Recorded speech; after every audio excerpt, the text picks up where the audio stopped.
Hello. Today I'm going to show you how to silence a known caller on iPhone.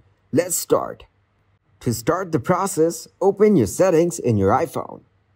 Then scroll down and tap on Phone. Here tap on Silence Unknown Callers. Now turn the toggle on for Silence Unknown Callers. Then go back and open Phone. Type the number 11 times 0, which is a spoofed number. Then tap on Add Number. Here tap on Create New Contact. Add a name as No Caller ID. Then tap on Done.